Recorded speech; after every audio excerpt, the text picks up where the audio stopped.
हमें। जी नमस्ते गुरुजी। नमस्ते, अपना नाम बताइए आप। जी मेरा नाम रेनू है। रेनू जी, कहाँ से कॉल कर रही हैं आप? मैं फैजाबाद से बोल रही हूँ। Date of birth, time, place बताइए। जी मेरा डेट ऑफ बर्थ है 17 जुलाई 1986। 1986। टाइम बताएं। सुबह 10:20 फैजाबाद। फैजाबाद जन्म स्थान है जी यूपी। जी। रेनू जी, अपना सवाल रखिए आचार्य जी के सामने। जी पंडित जी, मेरा सवाल ये है कि मेरी पहली शादी हुई थी तो मतलब टूट गई और दूसरी शादी कहीं मतलब हो नहीं पा रही है। 2-2.5 साल से कोशिश कर रहे हैं घर वाले। तो मतलब दूसरी शादी कब तक हो जाएगी ये बता दीजिए।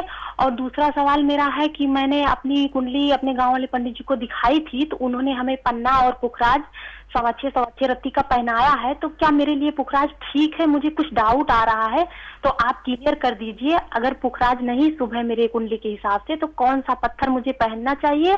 और अगर मैं आगे अपनी जिंदगी में कोई बिजनेस करना चाहूँ तो कौन सा बिजनेस मेरे लिए ठीक रहेगा? तो इसमें कुंडली में जो पुखराज है, पुखराज स्वास्थ्य को ढीला कर सकता है आपका। तो पुखराज आपके लिए इस कुंडली में अनुकूल नहीं मानते हैं, मिथुन या कन्या लग्न की, जैसी आपकी शंका है।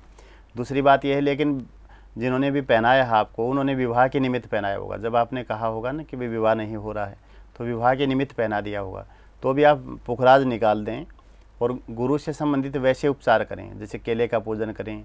केले के 6 पेड़ लगवा सकते हैं आप कहीं पर भी, तो उससे विवाह का जो रुका हुआ आपका वो है वो दूर हो जाएगा और श्रेष्ठ पति की प्राप्ति होगी। और दूसरा, मंगली दोष भी बनता है आपकी कुंडली में, तो आपको पता होगा मंगली का? जी पता है। हाँ, तो मंगली दोष भी बनता है। और व्यापार में क्या चाहती हैं आप, जैसे क्या करना चाहते हैं? जैसे आप बता दीजिए कि मतलब मैं तो लेडीज हूँ, जैसे कोई ब्यूटी पार्लर या मतलब लेडीज संबंधित काम सोच रही थी। तो मतलब आप बता दीजिए मेरे कुंडली के हिसाब से क्या सही रहेगा। इसमें जो आपका जो मन में है कार्य है, ब्यूटी पार्लर वाला कार्य ज़्यादा श्रेष्ठ रहेगा आपके लिए। तो ब्यूटी से संबंधित, लेकिन उसमें किसी का सहयोग लेना पड़ सकता है आपको, क्योंकि आपके जो स्टार हैं वो इतने पावरफुल नहीं हैं। इसमें कोई जैसे आप उससे संबंधित चीज़ें पहन सकते हैं, जरकन वगैरह पहन सकते हैं। और एक रत्न की जहाँ तक बात थी, आप पन्ना पहने नियमित। पन्ने से कोई आपको साइड इफेक्ट नहीं होगा और विवाह में भी सहायक बनेगा आपके। चलिए, आचार्य जी ने जो उपाय बताया उस उपाय को कीजिए, आपको फ़ायदा